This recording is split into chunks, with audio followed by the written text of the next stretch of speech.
The Shark Deck. Something a little different today. I reached out to Dan Bublitz. He hosts the Art of Bombing podcast. He is a working comedian, and I've gotten to know Dan through the show, and we sometimes email on the side.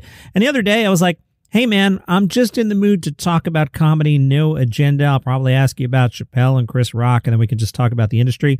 And that's what we did. We went for just about an hour. There is no actual comedy news today. It's just two fans of the genre talking about comedy and comedians. Dan talks about what goes into putting on a festival, electronic press kits, life on the road as a comic. We talked about some famous comedians, some non-famous comedians. So it's just a real casual chat in that podcast kind of style. So here's my casual conversation with Dan Bublitz. All right, let's start with Chris Rock special. What'd you think? I haven't watched it. No way. All right. Wait, no, talk to me. I didn't watch it because I had a gig, for one. So I was not home. I was doing comedy myself. It's hard to be available on the weekends to watch comedy, especially live comedy when you're out doing live comedy. That makes sense. But I haven't had a chance to watch it yet. I just haven't sat down and watched it yet. I've seen a lot of stuff on the internet, obviously, both good and bad. I just listened to a recent episode of the Daily Comedy News podcast, the edited version that they put out, or that they're going to put out. So now I'm curious what I missed. Yeah, he just flubbed a joke, and he's rolling. The punchline should have been tied back to the movie Concussion, and he misspoke, and he said Emancipation, so he rolls whatever setup punch, and instead of starring in Emancipation, it gave me a concussion. I flubbed the joke. So they just took that out because he vamped for a few minutes and then circled back and did the punchline properly. So they may have even resequenced it. I'm never going to watch it again, but it wasn't like a major catastrophe. He just had a good joke and blew the rhythm of it. That happens. That's live comedy for you. Yeah, it's funny. I was watching Kreischer last night, and I could tell, what do I know, but I suspect it was two performances tied together. It just seemed like he physically was in a very different part of the stage at different points, jumping through time. Again, no harm. It's a comedy special. Yeah. No one is claiming this thing is live. If it's live, it might have a flub. And if it's your polished work, it's the same as a comedy album. Oh, absolutely. And that's why they record. A lot of times when we do specials, they record more than one. I've been to recordings of other comedians, and I've had a special recorded myself. Same thing. My special was they did two tapings. I think they used most of the footage from one rather than other, but so it's good to have that extra footage just in case something happens. So you can string it together. I don't even put out this podcast raw. The amount of times I flub a story and I go back and I clean it up. I can't just put this out. Yeah, exactly. All right, so as a working comic, you're not home at Saturday night at 10 o'clock watching Chris Rock. That makes a lot of sense to me. Are you and the other comics talking about it? You don't care? You got your own stuff going on? For me, sometimes these specials will come up and people will talk about it, especially within comedy. Most of the stuff I see is comics talking about it, not so much as in person. And they probably are talking about it at open mics and things like that. But a lot of the gigs that I do, you're only working with one or two other comics. It's not like going to a showcase in New York where all the people are there, all the comics are there. I'm doing gigs on the road and especially if it's a corporate gig, then I'm probably by myself. How many corporate gigs do you do? And explain to everybody what a corporate gig is, please. So it varies throughout the year. I'm trying to do more and more of corporate gigs. So corporate gigs are gigs that I guess sometimes they are open to the public depending on what it is, but a lot of times you're performing for an organization of some sort. A company, it might be a holiday party. That's the biggest form of corporate comedy. Usually happens around the holidays. They want entertainment for their Christmas parties, things like that. One of the most recent gigs that I did, I performed for the Smaller Towns Chamber of Commerce, their annual meeting and awards show, or awards ceremony. So they do a big annual meeting where they take care of some business, but it's mostly just a dinner and giving away awards, and then they have entertainment. And so I was the entertainment. So I go in there and perform mostly clean comedy. That's the other thing with corporate comedy. You're usually working very clean. And then I just go in and do an hour of entertainment. And a lot of times with corporate gigs, the main difference is that you're the only comedian. So there's not there's no progression of warming up an audience. You're just going up cold after whatever they've been sitting through. Now, is this a scenario where we're all sitting there ready to see a comedian, or is it the horror show of I'm also eating lunch? It varies. Some corporate gigs, that's the case where they, that's very well what it could be. In this last case, no, they knew there was going to be entertainment. They advertised it to all the people that were going to be there. They did marketing, so people knew that was coming and that was part of the event. It wasn't just a surprise. Oh, hey, now we're going to do some comedy. Keep eating your lunch because you got to get back to work or something like that. And do they set these up properly? Is there a stage or a riser, or is it like you're giving a best man toast? It depends on how that really, I think, relies on the comedian booking the corporate gigs and how many questions you ask and what you require. This last gig there was a stage, there was a microphone. I brought a light kit just in case, which we ended up using too because I knew it was going to be essentially in a convention center, which in a hotel. But it's really just depends on how many questions you ask and are prepared for. Especially with corporate comedy, you need to do that because a lot of the people that book comedy for these kind of events, they're event planners, but they're not entertainment bookers, or they've never put on, or comedy producers. They've never put on a show, so they don't know what to do. So it's our job to ask those questions and make sure that we help them set us up for success. And one thing that with corporate comedy for me that's been helping a lot is that I have, in the last year, I started working with a corporate booking manager who is helping me find these gigs, but then also going through the contracts and making sure we're set up to have a good show. Do you do set up gigs? Where I'm going here is I'm a big Bob Hope fan, and I've studied a lot of his career. And when Hope would do USO tours, they would feed him local stuff. General Johnson thinks he's really good at tennis, so Hope would come out and do the rat-a-tat-tat like, hey, yeah, I saw General Johnson over at the tennis court today, and get a laugh just out of that, having no idea what the joke even meant, but he knew what to do.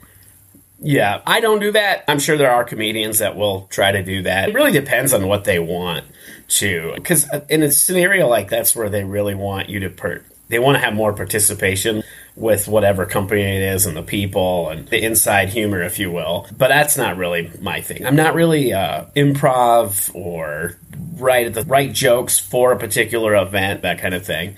Unless something comes to mind. Like, I'd make some jokes of this particular event that I was at because of this town, I'd been stranded in this town before. And it's a very small town. I got stranded because I got caught in a blizzard on my way back home from a gig. So I made jokes about that and how I was glad that I got to come on my own free will, that kind of thing. All right, let's switch gears and talk Chappelle. I recently caught a lot of flack on YouTube. I took a clip from the podcast and I made a YouTube short out of it. And I titled it something like, Dear Dave Chappelle, why do you want your legacy to be the trans guy? And what I mean with that is Dave is probably the best stand-up comic right now. He has something to say with capital letters there. And yet, if he were to suddenly pass away, the second paragraph of his obit is going to be about the trans community. And I don't understand why Dave keeps going there. Where are you with Dave these days? I feel like he's going there because he can. I feel like it's more of an egotistic thing. It's that the more somebody tells him he can't do something, the more he's going to lean into it because he's where he is and knows that he can get away with it. That's what I think on that, because he is a great comedian. And why that's what you want to lean in on, I just don't get it. It's like, you're right, he has an amazing legacy, an amazing body of work, and why tarnish that with that? And Gervais kind of takes the same approach of, if you tell me I'm not going to say it, I'll double down on it. But Gervais does it for 20 seconds.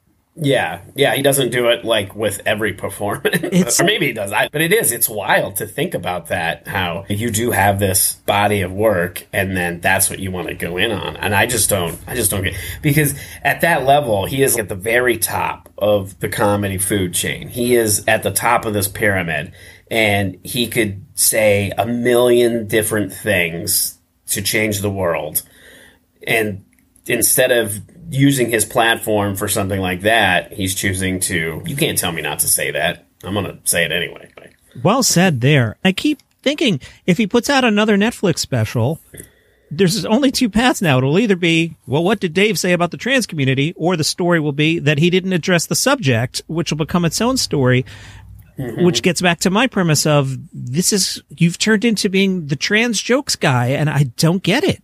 Yeah, I don't understand it either. Again, he's at the top of the chain, one of the best in the business. And for this to be what you want to be remembered for is wild. So you're out there on the road. Who's, aside from yourself, we'll talk about you, but who's out there that we need to get to know? Who's good out there that's under the radar?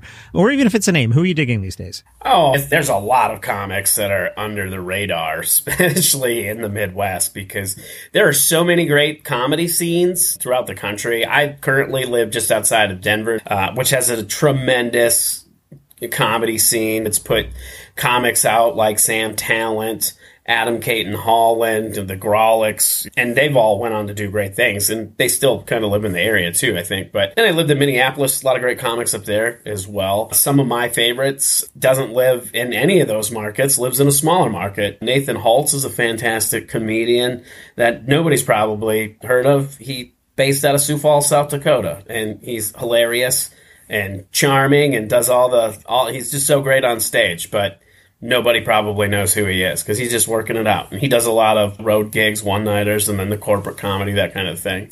It's interesting how it's changed now, too. It's no longer the 18-year overnight success like a Dane Cook, the plus and minuses of people hating on Dane. Hey, he figured out MySpace before you did, too bad. But he had also been a working comic. It wasn't like he graduated high school and put out a MySpace page and became super famous. But, on the other hand, we've got TikTok comedians now and the shortcuts there. When you factor in some of the platforms, Instagram in particular, how you look might factor in a little bit more. Now, this is showbiz. How you look always has factored in. Let's not be dumb about that. Again, not to dump on Dane, but nice looking guy. It doesn't hurt, right? Not at all. So how is it these days as a touring comic? Is it, I'll do my 18 years and then I'll get to play theaters, or is the window now 3 years? Where is it now? I don't know that there is a window necessarily, as far as a timeline. I think it's really up to the comic and how they choose it to be. I mean, especially with social media, one thing that I've seen, I know a lot of comedians, a lot of friends that have done really well on TikTok have been able to gain followers from that, and then that has propelled them to open for bigger comedians and get bigger gigs and things like that. And it's because they took the initiative to sit down, and not just sit down, but think out of content to put out, whether it was stand-up clips or just doing funny reactions or whatever it might have been, and taking the time and dedication to make these videos and then consistently putting them out there. Because that's one thing with social. It's not so much what you're putting out. And obviously, you want to put out good quality, because if you're putting out bad jokes all the time and bad comedy, that's going to leave a distaste in people's mouths, and they're not going to want to work with you unless they think you're doing a bit, So then maybe it will work in your favor. But a lot of what I've noticed is its consistency and having that motivation to do it. And I, as a comedian, I don't put out nearly enough content. And when I see another comedian blow up and I know that they're putting in the work, I'm just like, respect. You're doing what I'm just too lazy to do. I can't be mad at you for sitting down and doing this, because you're creating your own path. And that's what's great about the internet and social media now is in entertainment, is that our careers are in our own hands. It used to be a scenario where you had to go maybe do an audition or get discovered by some kind of industry folk, and then they had to give you the pass to put you on TV or whatever it might have been, and then you would start blowing up. Now, you can just be a creator, put stuff out on your own and blow up and play the game by yourself. I have another great friend, Zoltan, another great comedian, who he did a dry bar comedy special. It went really well, and he puts out a lot of content. He has his own fan base pretty much, and he goes and does a lot of his own shows and sells out because he's doing his own thing. The dry bar stuff's really interesting. They're putting out clean comedy, which doesn't always get the media attention that, what's the opposite? Dirty comedy, blue comedy, I guess would be the term. Blue comedy. Blue comedy would be the term. But yeah, they're doing interesting things. Talking about internet videos, I've seen an increasing amount of newbies putting out quote unquote stand-up that is clearly shot in their living room, where maybe they hung a curtain behind them, so there's no crowd. It's not lit. It's the weirdest thing. It's just like telling that is weird. Two jokes. And I know lately on the podcast I've been busting into my very half-assed Mitch Hedberg, but I'm doing it for 15 seconds and clearly not taking it seriously. If I start putting out videos of me in my basement here as fake Mitch Hedberg. Come kill me. Yeah, I think that is funny when comics, and to me, that's probably somebody who wants to try stand-up, but isn't brave enough to actually go try stand-up. So they're doing it like in their comfort zone. And then to put it out on the internet, I don't know. That's wild. Yeah, it's weird. On the incubation scene, I do feel like Austin is happening, and the Rogan verse Joe, I feel like he's dragged that city uphill by himself and created this reputation that it's a comedy hotbed. And you do see, like, clearly if you go on Joe Rogan's podcast, it'll help your career. But that has spilled over into things like Kill Tony moving down there. And there's just this whole ecosystem that's very fascinating to watch in a very cool way. I love it. You get to know a lot of comedians out of there, but I feel like Austin is happening. Oh, yeah, I think so, too. And you see it, especially, like you said, not just because, that it formed like a whole migration during the pandemic. A lot of comics that were doing stuff in L.A. moved out there. You brought up Kill Tony. Well, that used to be a Comedy Store podcast. And they did it. That's where they did it every week, was at the Comedy Store, unless they were on tour. And now it's moved to Austin. And the whole production team, Brian Redbrand, who is one of the producers and one of the hosts on that podcast, he moved to Austin.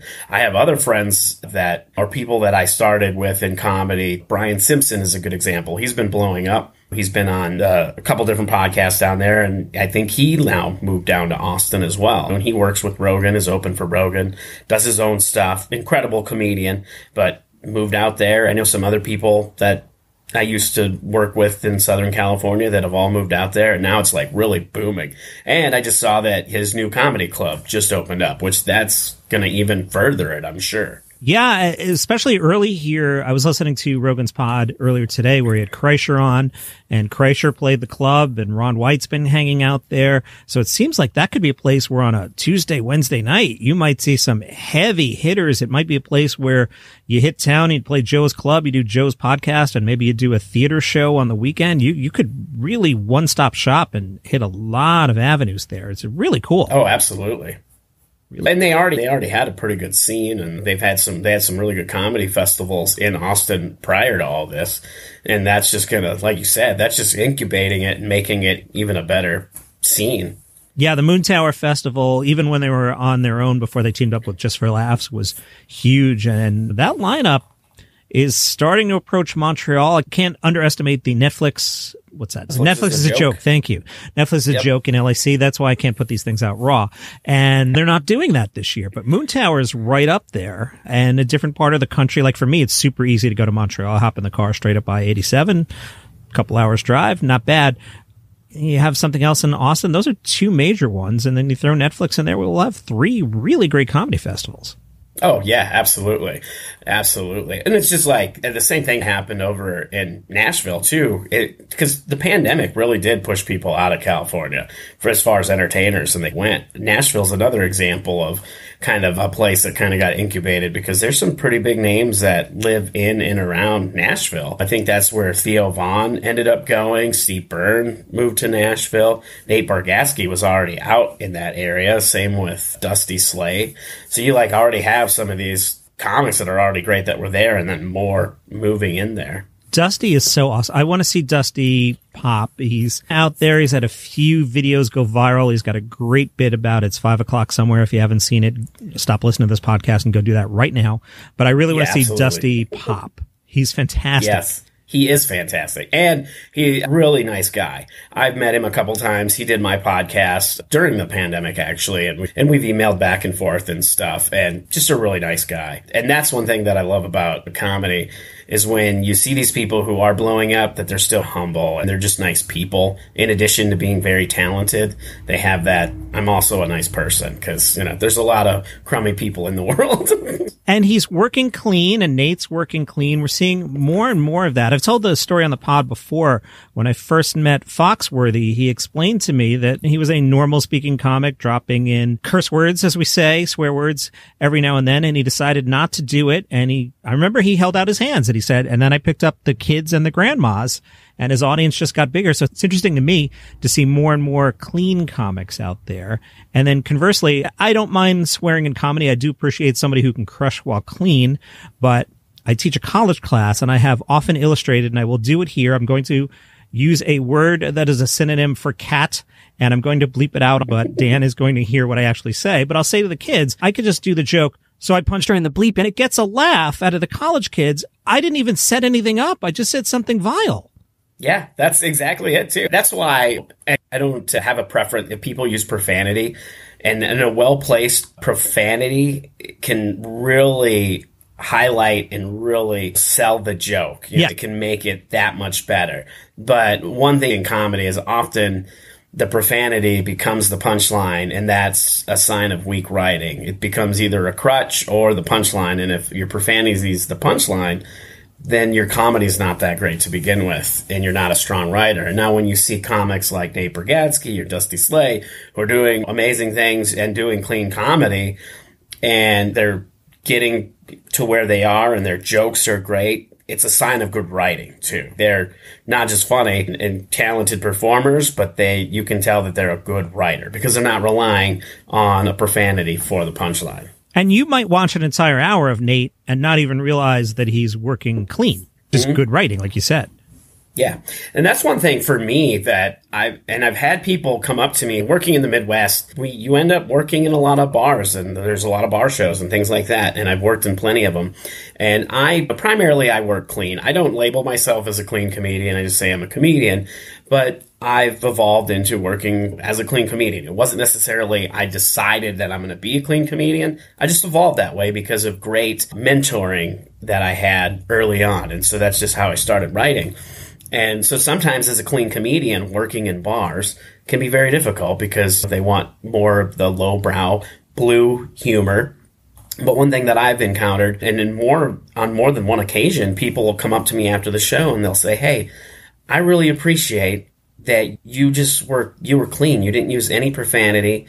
You weren't dirty. You did your jokes. They were really funny. I could have brought my whole family to this show. Even though it's in a bar, I could have brought my whole family. I could have brought my grandma to this show and it would have been fine. And anytime somebody comes up to me after a bar show and says that to me, I'm just like, I'm doing it right then, because that's amazing to me.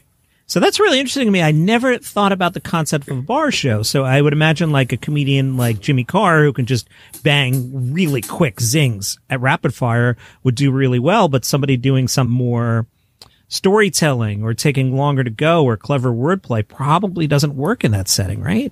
Yeah. It depends on how it all boils down to the marketing of how the show's being marketed. Is it being marketed as a stand-up comedy show? When people come through the door, do they know they're going to a comedy show?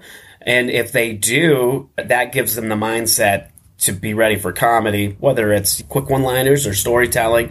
They're in the mindset for comedy. So you're going to have a little more leeway with the crowd. Now, if it's a what I call hijack comedy, where there's just people in a bar and then suddenly a comedy show is starting and they had no idea that there was going to be comedy and they just came to watch the local sports team and drink some beers at their favorite watering hole, it goes the total opposite direction. That sounds like a nightmare.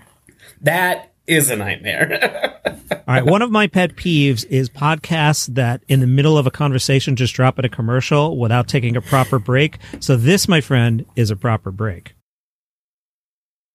Welcome to How to Tickle Yourself. I'm your host, Duff McDonald. And I'm your co-host, Matt McButter. We'll be talking to people who specialize in different ways of inhabiting their own consciousness, from artists to yoga teachers to scientists. We've even got a professional magician. We're going to ask them questions like, what is consciousness? Why does it tickle? And what is magic anyway? Is it just card tricks, or is it the fact that your little speck of consciousness is part of a perfect possibility machine? Find us wherever you get your podcasts and at storicmedia.com.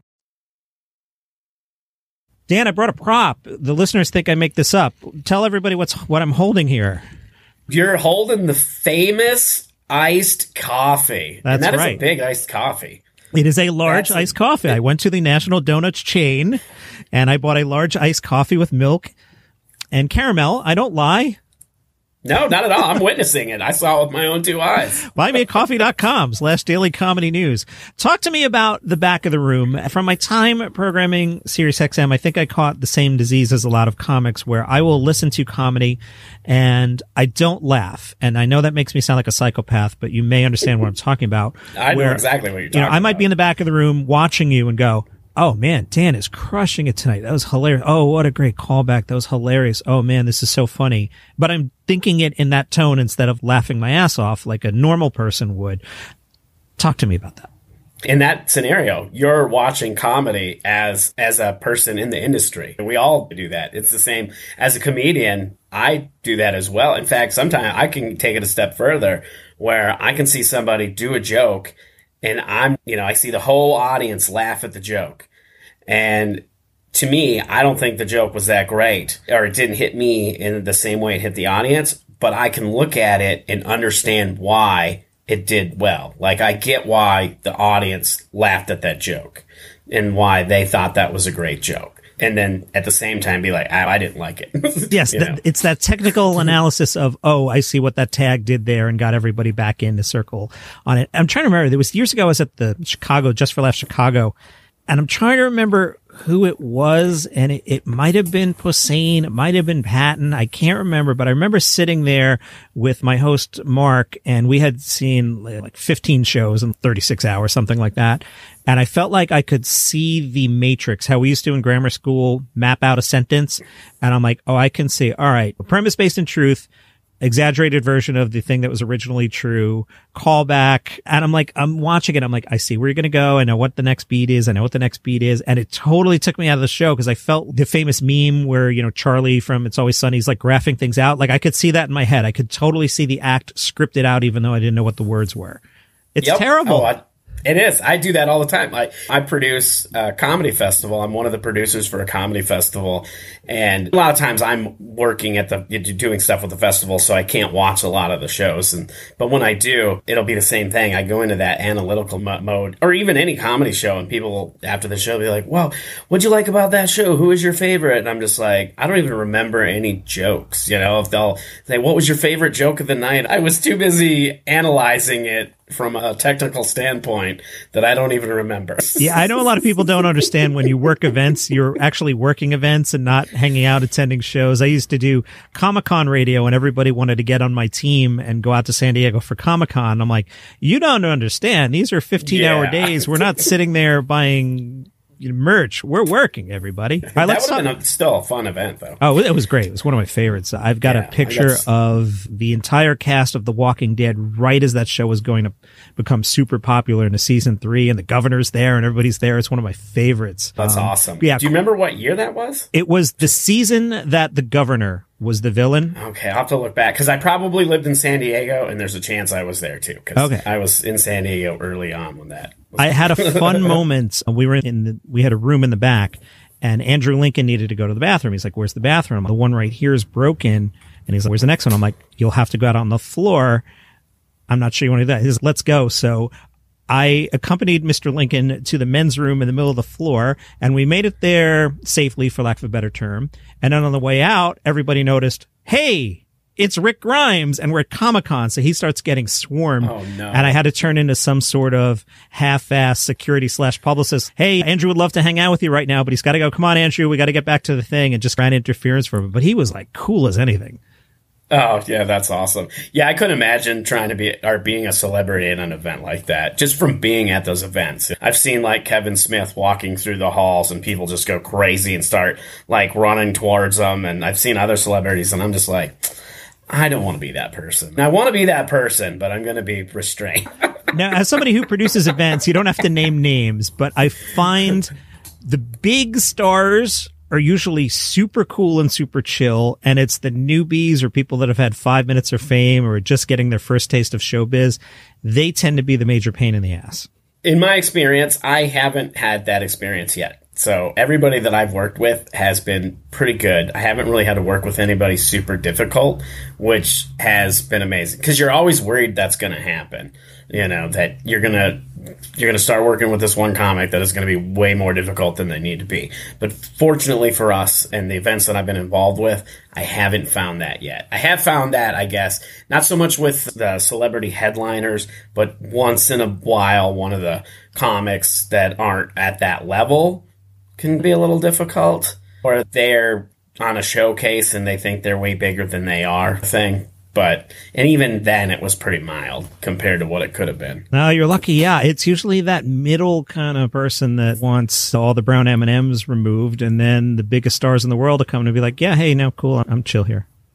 Oh yeah, it absolutely, and that's really what it is.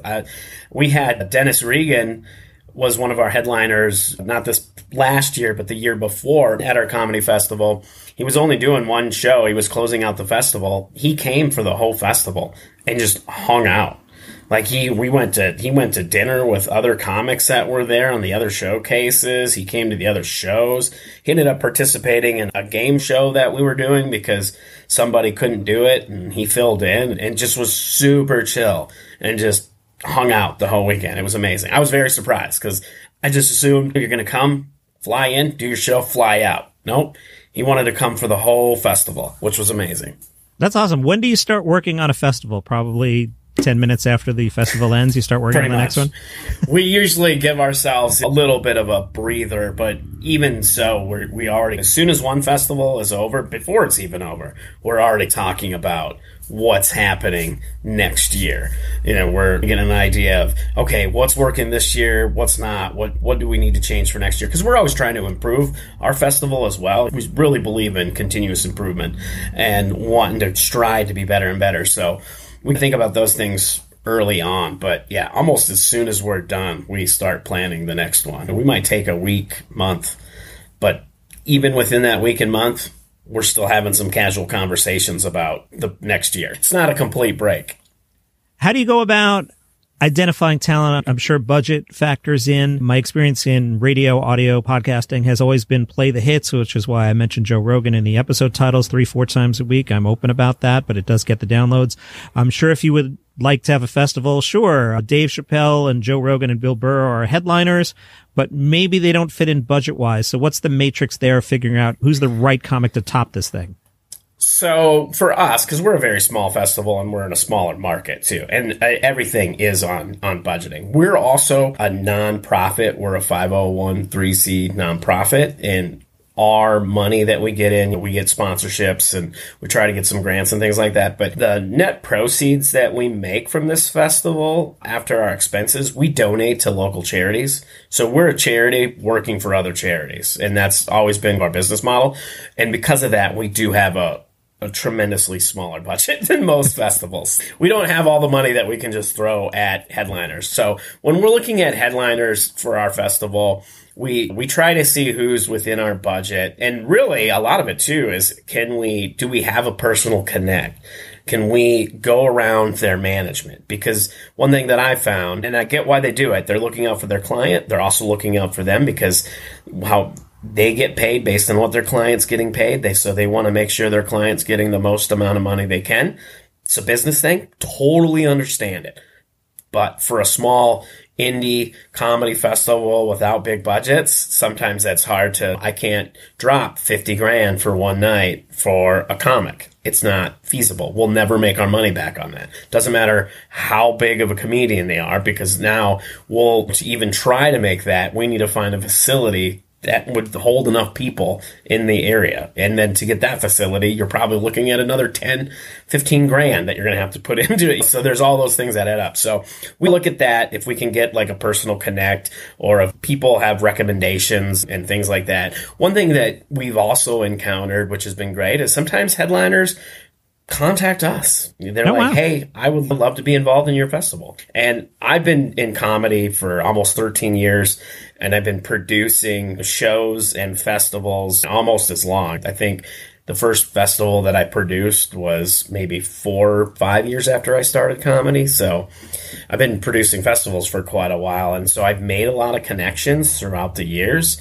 And I've seen a lot of comedians who've done these other festivals who were just coming up, who are now a lot bigger comedians. And so I have these personal relationships with them too. So it's a little easier for me to reach out and say, hey, I know you're at this level and you deserve a lot more money, but would you give us a deal? And if so, what do you have to come to our festival? That kind of little bit of negotiation power there. But there's a lot of different things that we have to factor in to it. This last year, we had Jackie Cation headline, and I knew she was doing a lot of festivals. She was gracious enough to do my podcast. Shameless plug, the Art of Bombing podcast. She plug away. Yeah. No, tell everybody what it is, because it's really cool. Yeah, that's what it is. It's called The Art of Bombing. It is a comedy podcast where I talk to other comedians about their worst times on stage. I get them to share their most horrible times on stage, and they share all kinds of bombing stories, and then we talk about what they learned from it. So if you're a comedian and you're aspiring to get better, there's that angle where there's a lot of insight that's coming from comedians of all levels. It's not just people who've been doing it for 20, 30 years. It's comedians that might have only been doing it for 6 months, and all the way to comedians who have been doing it for 30 years. Because I think everybody brings something different to the table, and we all have different perspectives, and there's something to be learned from everybody. So there's that angle, but then there's also the stories, because they're very entertaining to listen to a comedian talk about a time they did really bad and try to relive that memory. Sometimes it's like therapy. They're like, I don't want to redo this, but here we are. So it's a great podcast. It's called The Art of Bombing Podcast. Jackie was on it. I was able to have Louis Anderson on it before he passed away. R.I.P. to a legend. But anyway, going back to the story with Jackie, she did my podcast, and then we happened to be at the same festival. She was headlining a festival that I got into down in Texas, the Plano Comedy Festival, and she did her podcast live there, and I went to it. And I had met her at a show here in Colorado. She headlined a club around here, and I went to the show, and so kind of had a little bit of a FaceTime with her, talked just a little bit. Then she did the podcast. Then we're at this festival, and so I just asked her. I just said, hey, who do I contact about potentially having you do this festival? I told her I had this festival, and I said, who do I need to talk to? And she said, well, you can talk to me right now. She said, here's my email. Reach out to me, and we'll hash it out. And so I did. And then and it was amazing, because after we hashed out or negotiated the fees and everything, then she brought her management in. So she pretty much did the negotiating. And then great. After she already agreed to do it, then she was like, oh, I better make sure my team's included. That's awesome, because I can tell you from the days back at a previous job that the amount of deals that would get screwed up by managers jumping in, and the way I would explain this, I'm not anti-representation. Everybody should be paid what they're worth. But absolutely, if you want to do a project, if you and I agree, like, hey, wouldn't it be cool if we worked on this thing together? We're really excited about it. And you and I have agreed to $10,000, and your manager comes back and asks for $1 million. There's no middle there. I can't meet you at $500,000. No. If you come back with 20, there's a number we can meet, and it might not be 15. It might be closer to the 20. But when you come back with these crazy asks, it just totally kills deals. And also on the corporate side, it can kill the opportunity for the future, because you become that guy that asked for too much last time, and it might not have even been you. It could have been your people. Again, people should be fairly paid, but sometimes as artists, they just want to do things. Yeah. And if they can do things and still make a little bit of money doing them, that's even to them, they're even more excited about that, because especially in comedy, there's a lot of things in your career as you come up that you have to do for very little to zero monies.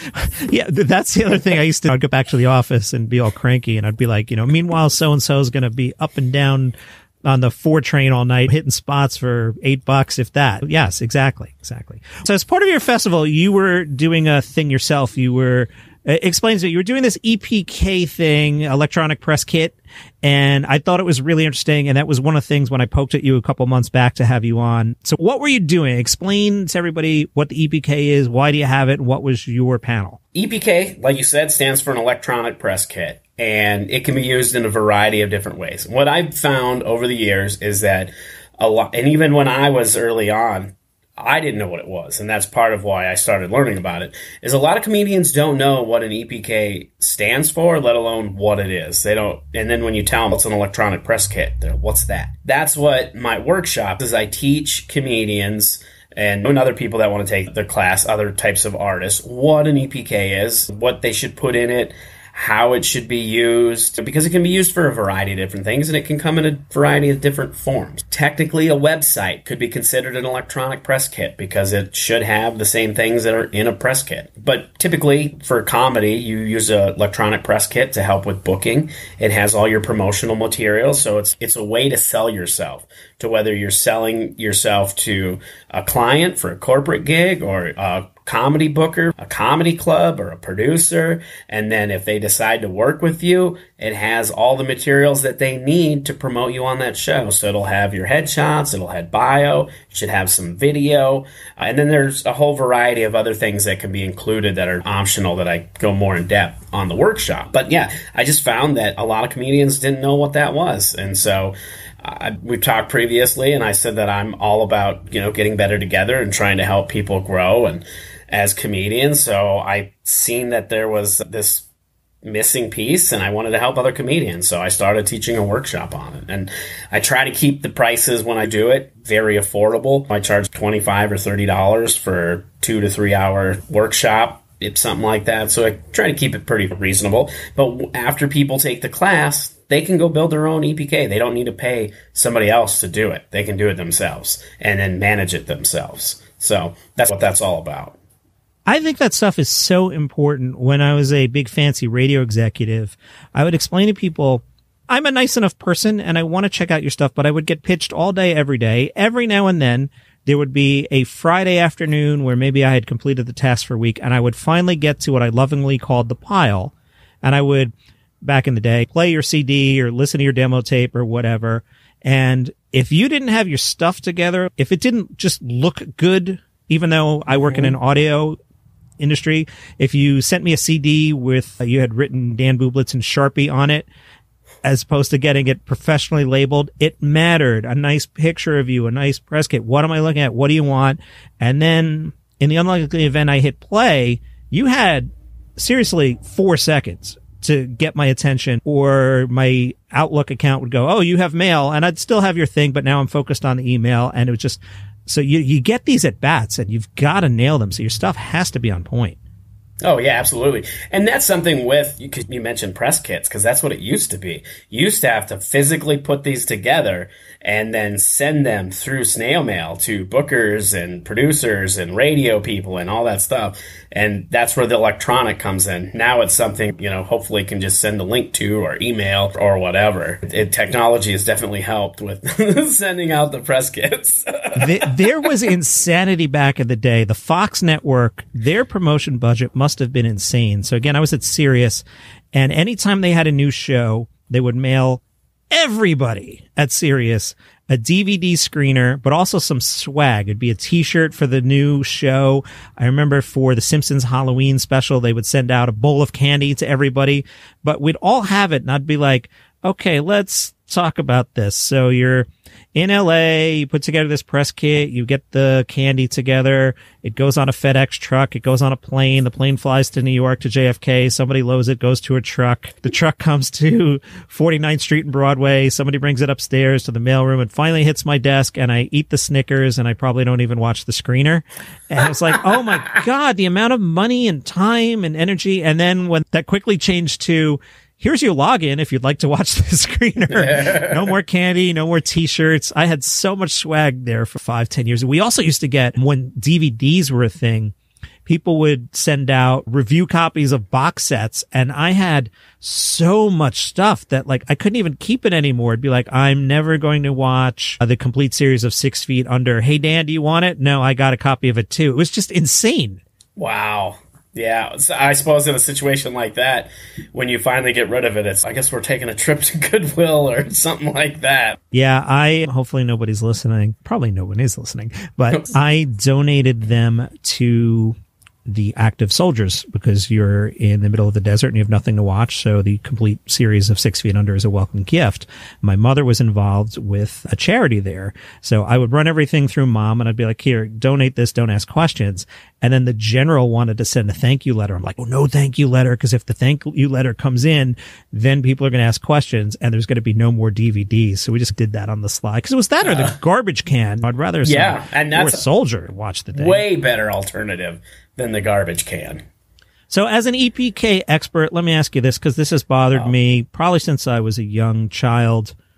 Why does every comedian headshot have to have a dopey face? Why can't you just have a normal smiley face? First, I want to say I'm no expert. I just know a lot of things, and I share what I know. Am I the end-all, be-all? No. So let's put that out there, but I appreciate the compliment. And that is a very good question that I would answer to. I think it's because the photographer insists. They want you to be silly because that's the thing. When you're a comedian, everybody thinks you're silly and you should be doing silly things. So if you're getting your headshots, be silly getting your headshots. If you're going out to lunch, be silly getting your lunch. Like, people don't understand that as a comedian, I'm a comedian when I walk on stage and grab the microphone and tell my jokes. And then when I walk off, I don't stop being a comedian as a profession, but I stop being funny in that moment. Like, I want to have a good time and joke around with people, but it doesn't mean we're always on.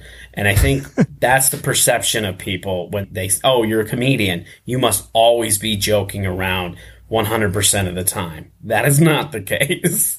No, the stage persona versus real life, and I'm not saying people are being fake, but if you met Gilbert Gottfried, hey, Gilbert, how you doing? Oh, hey, nice to meet you. You're good. And then the second the light went on, then he's doing the Gilbert persona. Doug Stanhope, same thing. I've been fortunate enough to spend a lot of time with Larry the Cable Guy, and sometimes when the mic's not on, I'm clearly talking to Dan Whitney, and sometimes I'm talking to Larry the Cable Guy. Yeah, I worked with him one time in Lincoln, Nebraska, because he popped in on a show. I was working with Nick Hoff. I was featuring for Nick Hoff, who is a comedian who typically opens for Larry the Cable Guy. And Nick Hoff was headlining this comedy club close to where Larry the Cable Guy lived. So Larry came in and did some time on the show, which was great. And same thing, in the green room, he was not Larry the Cable Guy. He was Dan. Yeah, and both Dan and Larry the Cable Guy are the nicest guy you'll ever meet. I don't understand the haters. I guess it comes out of jealousy or they don't get the blue collar thing. Larry/Dan, he's just shucking jokes. That's it. Yeah, I think that you nailed it. A lot of it's just jealousy. People, and I think it's people get jealous because they didn't think of something. They look at it and it's, oh, that's he's just being a character. He's not being real. Yeah, he tried a character and it took off, and then it made him millions of dollars. And so he decided to be a smart business person and keep up with it and keep making millions of dollars. And it comes back to, so this is a total tangent. So we're recording this on Wednesday. Last night, Disney Channel showed a hockey game. Did you see this? It was a hockey game overlaid with some Disney Network cartoon. So if you put on the Disney Channel, you were watching a cartoon hockey game. Oh, wow. Of the actual Rangers Capitals game. Green City something, it doesn't matter. Anyway, it was an animated hockey game live. And my cousin and I were hockey fans, were watching it. And they had, instead of the actual NHL goalie, they overlaid it with somebody from the show. So it was the equivalent of Homer Simpson is in net. And it was just fun. And we're watching this and I'm like, this is just fun. So why that tangent? Larry the Cable Guy, the act, is just fun. It's a guy with no sleeves, get her done. He knows what you want. He knows how to tee it up. He runs the playbook. You have a good time and you go home. I don't think he's claiming that it's peak George Carlin in terms of writing. It's just Larry the Cable Guy. And my favorite is, and I bet he's not even a cable guy. You think? Right? Oh, that's amazing. Amazing, because we know that's true. There are people that are literally, I bet he's not a cable guy. What's on your calendar these days? My calendar, I've been concentrating on stuff here in the Colorado area. I'm mostly doing more local shows, and then I'm going to be up in South Dakota, Minnesota in May. I don't know if I can announce that yet, but I'm going to be in a festival coming up at the beginning of May in southern Colorado. So, yeah, you can keep an eye on that. I don't want to say We have Google. We can probably figure out May Comedy Festival. We could probably put this together. Colorado. You can, yeah, exactly. You can do the things. That way I'm not getting ahead of myself. Insiders tell me. Exactly. So there's that. But yeah, otherwise, all my dates are on my website, danbublitz.com. I really focus on the podcast. If you really want to get to know me as a comedian and what I'm about and to listen to other comedians, that's how you do it. Go check out my podcast, The Art of Bombing Podcast, because that's where I really open up. I try to be, while I don't claim to be an expert at comedy because I have a lot to learn, but I've had a lot of experiences throughout my career that I don't think a lot of people, we all have our different paths, and I don't think people have been on my path. So I try to be kind of a mentor, I guess, if you will. And I want everybody to get better at comedy. I want people to get better together. And so that's the whole focus. So that's what you can find if you go to my podcast. I do feel like that's the vibe these days. I'm not sure that was true 20 years ago. I feel like comedians are, for the most part, all in it together now. It's not for you to win, I have to lose. I just feel like everybody's into building the scene. Yeah, and there's enough for everybody. Yeah. And if you have a good scene, you're going to have good comedians coming out of that. It's important to have that. Let's talk about the realities of your travel. All right. So you've got a gig. It's not in town. What's it actually like? When are you leaving? Are you on the Concorde in first class and you're staying at the Four Seasons and you're eating the finest foods? Talk to me about a real trip. Okay, well, a real trip for me is not like that. The description you just gave is for somebody like Bill Burr, who is at that level. For regular old comics like us, who are relatively unknown, our out-of-town gigs are a little different. And as of late, this is why I'm doing more local stuff. I'm getting tired of the pay in comedy. It hasn't really went up since the 80s, and inflation has went up a bazillion times since then. And then a lot of gigs these days don't want to include the lodging, so you have to take care of yourself. And then now that's another expense that's coming out of your bottom line. And before you know it, you're not making any money. So I'm very selective on my gigs. But when I do go on the road and do a gig, it just depends on how far the gig is. For example, this corporate that I did, the town was 5 hours away. So I had to be there for a sound check between 4 and 4:30. And so I was on the road by 9 a.m. my time, and I had to account for a loss of time because of the time change from Mountain Time to Central Time. So I had to make sure that was equated into having enough time to get there. So I left at 9 my time, got there about 3, was able to check into my hotel, get relaxed a little bit, go do my sound check, then go get ready for the show, go back to the show, do the show. And then the next morning, because I had a gig in my area, then I had to get up, be on the road about the same time as I left to get home, so that way I could quick change, relax a little bit, and then head to another gig that was a couple hours away, which was it was a fun show up in Winter Park, which is like a ski town in the mountains here in Colorado. And that gig, because it's close to my house, if a gig is within 2.5 hours from my house, I'm not going to worry about lodging. I want to go home and sleep in my own bed. So that was a gig where I didn't need lodging. It's great. I just go out to the mountains, do a show, and after the show, come home. Unfortunately, I got stuck out there. I think the travel and expenses part would probably surprise most people who don't study this. I would imagine there's a perception of, not if you're playing a bar, but if you're playing anything that we could call a theater or a venue, I think most people would assume like, oh, all right, you're going to go there and you're going to make at least several $100s, and they're bringing you in and they're giving you meals and they got you there, and it's not that at all. No, not usually. When you do get those gigs, it's amazing. You're like, yes, these are the greatest gigs. But yeah, that's typically not what it's like. And even a lot of comedians, when they start comedy, they don't think about it. I have a background in business and marketing. I went to school for that, and I've always been, and I've owned businesses in the past, so I've always had a business mind.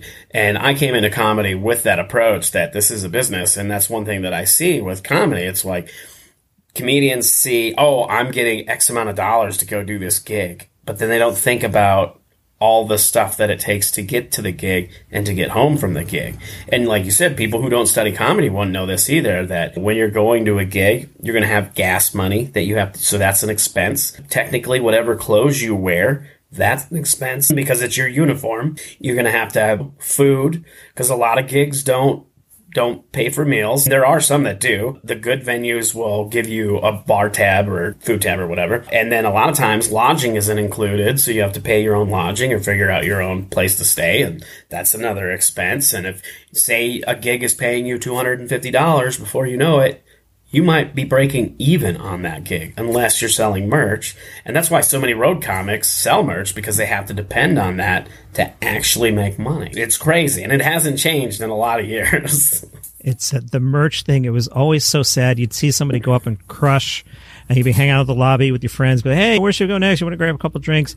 And you'd see the same guy that was the king of the world 5 minutes ago sitting at a card table selling CDs, and it was always just, oh, I feel for you. Yep.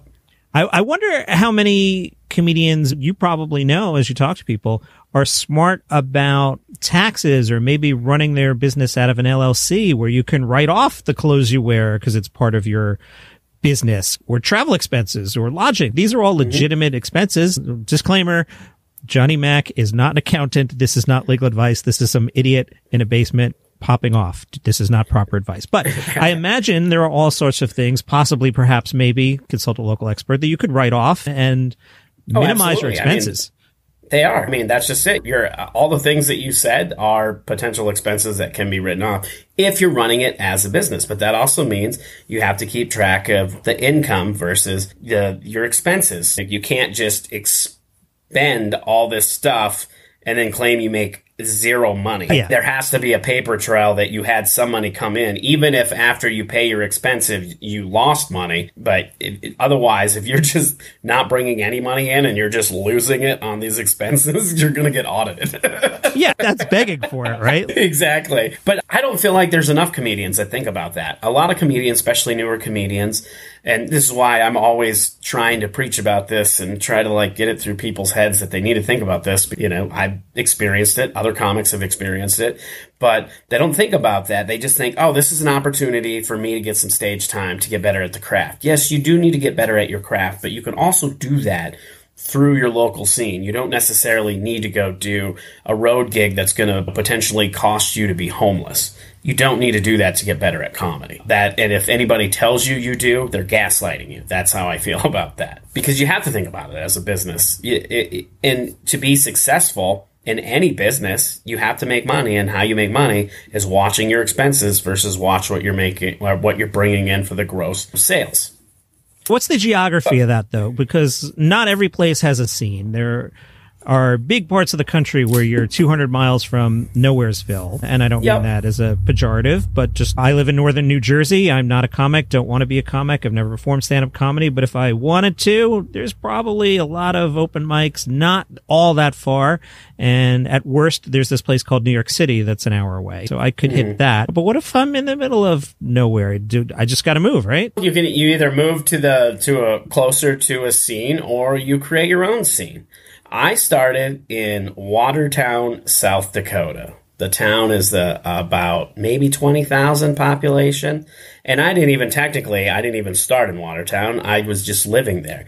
I lived in one of those places where there was not a comedy scene. They didn't even have, at one time, I think they had a comedy club and some comedy through there, but there was no scene. And to start comedy, I had to go to a town that was an hour and a half, Sioux Falls, because they had some clubs and open mics and things like that. And I couldn't be traveling all the time to these back and forth because I had a regular day job. It just didn't seem smart. So what I did was created my own scene. I started my own open mic. I found a venue that was willing to do an open mic. I talked other people into trying comedy. And then I started bringing in other comics from other towns. So I basically started producing my own show right away, where I would bring in a regional headliner, give them some money, put them up in a hotel. We'd sell tickets to the show. And then we also had an open mic as part of the show, and just created my own thing. And even now, and I haven't been in Watertown for a long time, but there are other comics that live in Watertown now who are still doing the same things that I did there. There's an active small scene in Watertown. And years ago, that wasn't the case. That makes a lot of sense to me. Not that it's the same thing, but I hang out at this trivia night, and it's at 7 o'clock on Wednesdays. And a year ago, I used to walk in at 6:50 and sit down and play trivia. And then I started leaving the house at 6:20, and my family thought I was insane. I'd be like, I got to get a table. And the last few weeks, I'm getting there at 6:20, and the place is already packed. And I can see how something can get word of mouth. And if you put the work in and grind, that makes sense to me, that you could build your own scene. That's great. Yeah, absolutely. Absolutely. And that's what I would encourage people to do. If you don't have the resources to move or to go to these other scenes. And I would also say, don't feel like you can't work a regular job and be a comedian. That's another thing in comedy that I see a lot, is people are embarrassed. When somebody says, what do you do? And you're like, I'm a stand-up comedian. And it's like, oh, what else do you do? They're embarrassed that they have to have another job. I don't see why. Don't be embarrassed that you have another job. That says that you're a well, stable-minded person, because you want to make sure your bills get paid and you're not homeless. And you're still wanting to practice an art and a craft. That makes you a sensible person in my book. The whole what you do for a living thing is fascinating. I think My oldest kid, I think, understands what I do. The other two, what are you doing? Why are you down in the basement? Why are you talking to yourself? Your podcast? Anybody listen to this? And when I had the corporate job, it was a lot easier to explain what I do. And now it's like that I'm just doing my own things for fun, and I make a couple bucks. It's just, what are you doing, Dad? What does Dad do for a living? They have no idea. So I can't even imagine. I'm a comedian. Oh, are you John Mulaney? No, I created my own scene on Wednesday nights after the trivia guys. People would be like, what? Yeah, no, exactly. And it does happen a lot, all the time. Even after doing comedy for a long time, I'm sure there's people that are associated with my partner who still are like, is he really a comedian? Does he really make money doing this? That makes no sense to me. You're a comedian. Do you know Bill Burr? Do you know him? Yeah. Yeah. That happens a lot. And surprisingly, sometimes the question that I think I get a lot is, who's the most famous person you've worked with, as opposed to, do you know so-and-so? I get that more when somebody finds out where I'm from. They're like, oh, you're from South Dakota? And they lived in this town across the state from you. Who is the most famous person you've worked with? Dana Carvey, probably. You can see his picture right behind me. Okay.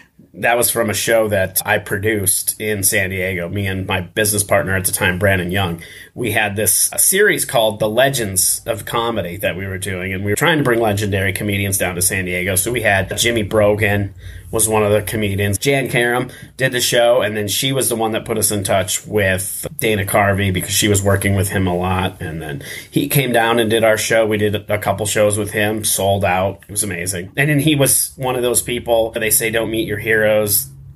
He was one where he is such just a down-to-earth and sweet person.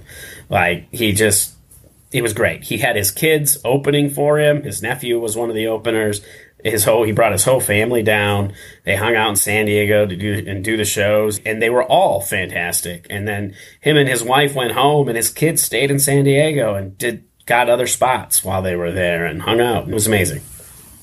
Yeah, the old don't meet your heroes I met back in the 90s, William Shatner, and it didn't ruin it for me. I still love Captain Kirk, but I'm not sure William's other projects I'm as turned on to as I might have others. I'm trying to think the most famous people I've worked with, and I have a joke among friends. Define worked with. So I was quietly lurking, recording an interview with President Obama. Did we work together? I don't know. On the comedy side, hi, Mr. Seinfeld, come with me. Hey, there's Jim Brewer who's going to interview. Did I work with Jerry Seinfeld? I don't know. So I might have to go with Stephen Van Zandt. I definitely worked with Stephen Van Zandt. Oh, that's awesome. On a project called The Wise Guy Show. I'm not a musician either. Oh, that's awesome. I really loved his series on Netflix. What is that called? We're both blanking on it. Oh, man. Now, everybody's yelling at their phones right now. They are. I could Google it, just tell us, but let's just let everybody yell at their phones. Yeah, let them be mad at us for not remembering the name of that series. That was way short-lived. They should have had another couple seasons because it was so great. Yeah, that was early Netflix. It was a little too early. Dan, thank you for your time. I'm sure my listeners, when they downloaded today's episode and saw that it wasn't 12 minutes longer, what the heck is this? But let's do this every now and then, man. This is a lot of fun. No, I appreciate you coming on. I hit Dan up yesterday. I was like, I'm just in the mood to talk about comedy, no agenda, and you're an easy booking, my friend. Oh, I am. I'm just like, heck yeah. Well, I'm a fan of the podcast. I'm one of the regular listeners. I listen to it every day, pretty much as soon as I get up. That is the first thing I do. I download all my podcasts. First podcast that I listen to of the day while I'm getting ready for the day, Daily Comedy News. Thank you for the plug. To be a part of this. Your kindness aside, that is what it is designed for. Just to ease you into the morning. Here's what's going on if you're into the scene. I'm not a yeller and a screamer. It's something you can do. I listen back to myself just to make sure I didn't screw up an edit when I go to the donuts chain every morning. So it's also part of my morning routine. I also listen to NPR Up First and Pod News Daily to keep hip on the scene. Those are my three on my little round trip drive there. That's great. That's all great. Right, plug your pod again. The other two. My podcast, The Art of Bombing, that comes out on Thursdays is the normal episode, and we just started putting out bonus episodes on Mondays. We have a new show called Between Bombs, the episode Callback, and what we're doing is we're talking about takeaways that from the previous episodes. For example, the most recent episodes that came out, we had Adam Mamawala on the podcast, who also a fantastic comedian. If you love comedy, he's a New York guy. Go find Adam Mamawala. I just worked with him 3 shows last week. Great comedian, very funny, super nice guy. But also did the podcast. And so Thursday, his episode came out. And then on Monday, we released an episode where me and my co-host, Josh Shirley, are talking about some of the things that you could have learned from that episode. So we take it and we drill a little deeper into kind of the themes and topics that come up in the conversations with the guests. So that comes out on Mondays. So go check that out wherever you find all your podcasts. Super awesome. And you're reminding me that it's not like I know you from Sirius. We met through the Podiverse in different ways, and we've communicated on and off throughout the last 2-3 years. But we've never met. No, but I feel like we're friends. Oh, I do. Absolutely. Yeah. Absolutely. It's just such a great space. But thank you for your time today. Thank you.